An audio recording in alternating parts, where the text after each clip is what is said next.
Ang Rich Dad, Poor Dad ay isang libro na ginawa ng author na si Robert Kiyosaki, na isa ring entrepreneur, investor at motivational speaker.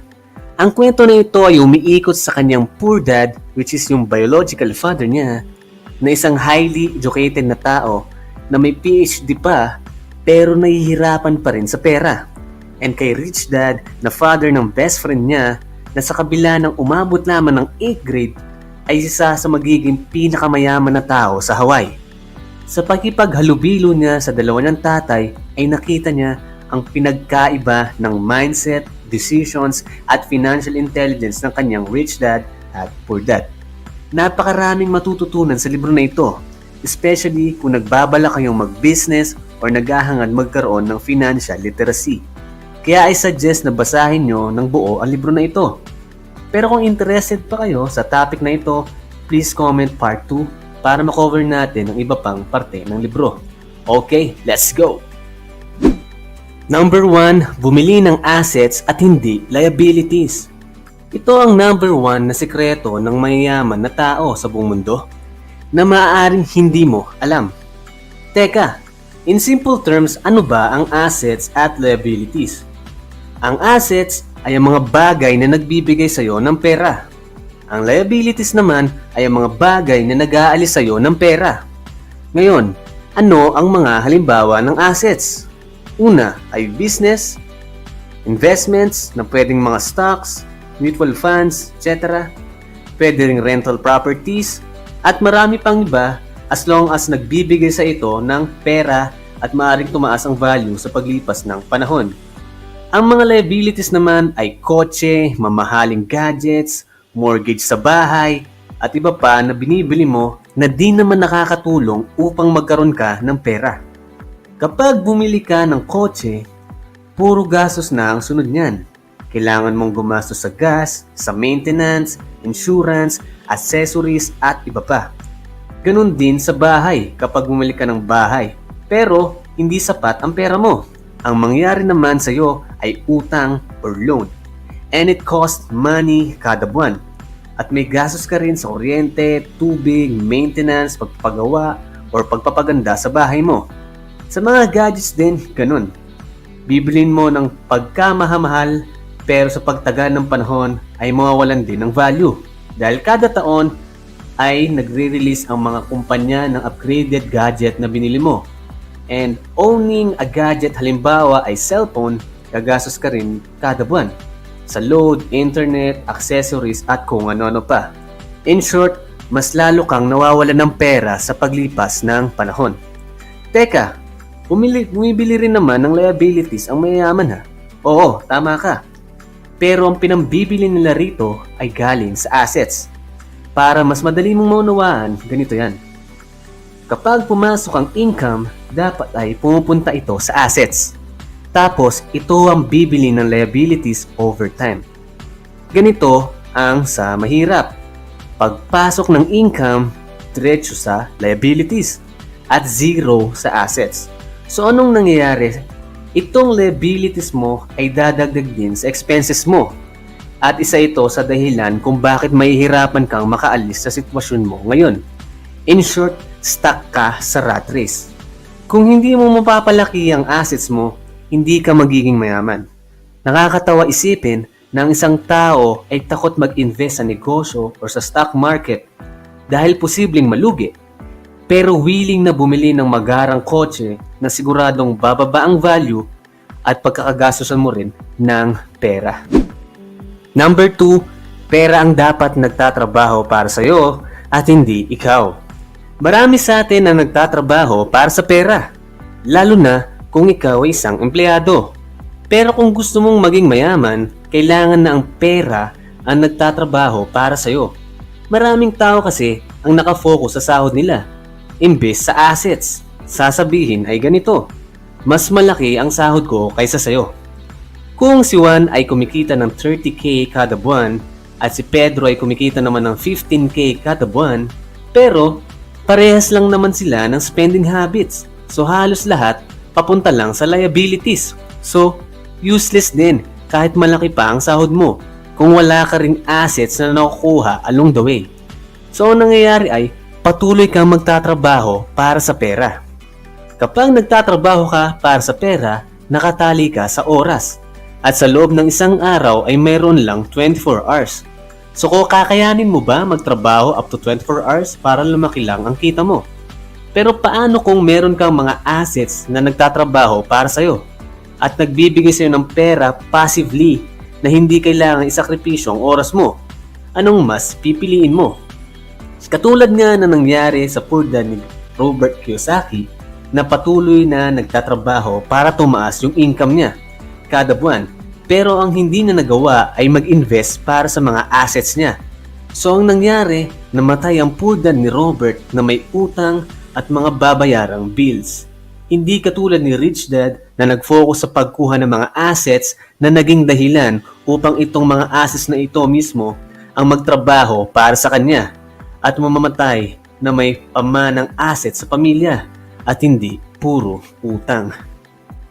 Number 3, i-manage ang risk at huwag iwasan. Noong bata pa tayo ay tinuruan na tayo sa bahay or sa school na huwag kang magkamali or huwag kang mag-take ng risks. Huwag kang magnegosyo, mataas ang risk dyan. Huwag kang mag-invest sa stock market, may risk na scam yan at malugi.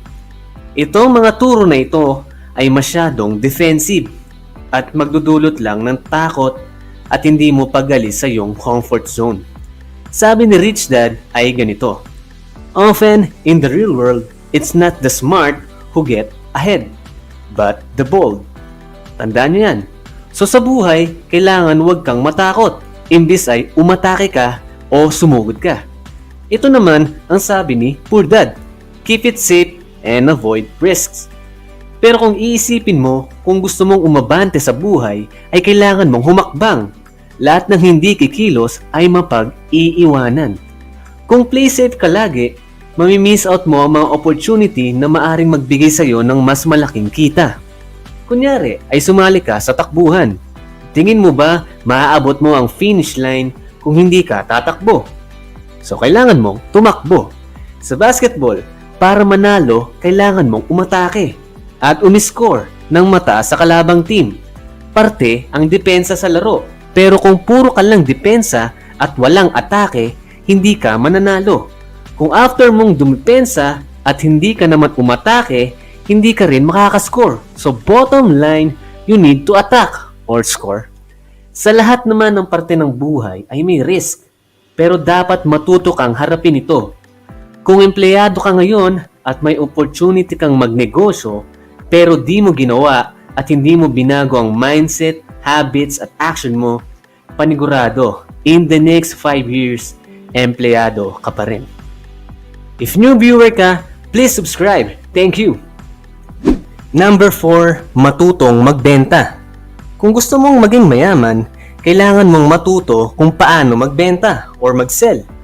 Sa lahat ng negosyo sa mundo ay involve ang pagbebenta.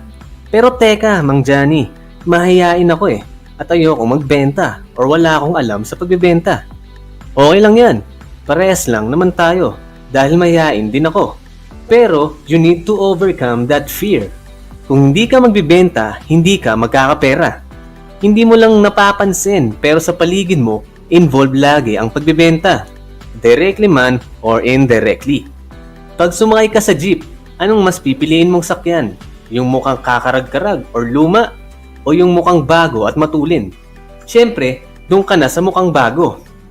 O di kaya ay nasa palengke ka at lahat ng pwesto ay pare-parehas ng nagtitinda ng gulay. Tingin ko, kahit pare-parehas ng tindang gulay yan, mas pipiliin mong bilhin yung mukhang sariwa yung gulay, mas mura, or mukhang maliwalas yung pwesto. Ikaw mismo nga, ganun din Pag nag-apply ka ng trabaho, para mo na rin binibenta ang sarili mo para sa kumpanya na ina-applyan mo. Paano? Sobrang ayos ng resume mo, maganda yung picture mo. Sa interview mo, sa manager ay halos sabihin mo na, yes, gagawin ko yan, ganyan akong tao, ayos lang ako mag-OT, team player ako, etc. Sa kumpanyang ina-applyan mo, ganun din. Paano ka mag-a-apply sa posisyon o trabahong inaalok nila kung hindi ka nagandahan sa sahod, benefits at sa company culture ng kumpanya kung hindi ka nabentahan ng idea na ganoon? May parte nga sa libro na ito na may nagtanong kay Robert Kiyosaki na isang babae na may master's degree sa English Literature at nagtanong kung paano raw siya magiging bestseller author. Ang sagot ni Robert ay ganito: mag-enroll raw siya sa sales training course at may dahilan raw kung bakit merong best-selling author at bakit walang best writing author. In short, matuto kang magbenta, hindi lang ng mga produkto, kundi pati na rin ang skills mo. Walang benta equals walang pera. Number 5, magtrabaho para matuto, hindi para kumita lang. Dahil na nga rin sa hirap ng buhay, mas maraming tao ang pinipili na kunin ang trabaho na mas kikita sila ng mas malaki. Pero sabi nga sa libro na ito, ay piliin mo ang trabaho na magbibigay sa iyo ng skills na pwede mong magamit sa hinaharap, either sa susunod mong magiging trabaho or sa pagnenegosyo mo. Aanhin mo ang malaking sahod kung wala ka namang skills na nakukuha sa trabaho mo, bukod sa pakikipagtsismisan, pagka-copy-paste lang, or mga skills na wala naman talagang maitutulong sa iyo sa hinaharap. Kagaya na nangyari kay Robert Kiyosaki na from pagiging isang marine officer ay umalis siya sa work niya at naging salesman ng Xerox company. So dito, natutunan niya yung skills na selling, marketing, networking, at kung ano-ano pa na nagamit niya sa pagtatayo ng isang negosyo. So, bottom line, if ever magtatrabaho ka, siguraduhin mong may matututunan kang skills na pwede mong gamitin at magiging dahilan upang tumaas pa ang kita mo. Imagine ngayong araw, mawawalan ka ng trabaho. Tingin mo ba ang skills mo na pakikipagtsismisan ay magagamit mo sa iyong next job or sa iyong gagawing negosyo? In summary, ito ang 5 aral sa Rich Dad, Poor Dad. Number 1, kumuha ng assets at hindi liabilities. Number 2, perang dapat nagtatrabaho para sa'yo at hindi ikaw. Number 3, i-manage ang risk at huwag iwasan. Number 4, matutong magbenta. Number 5, magtrabaho para matuto, hindi para kumita lang. Maraming salamat sa panunod nito. Kung natuto ka, ay dapat kang mag-subscribe at pakiclick na rin ang bell upang ma-notify ka pa sa mga susunod pang mga videos. Pakishare na lang rin sa mga kaibigan natin gustong matuto at yumaman. Thank you and God bless!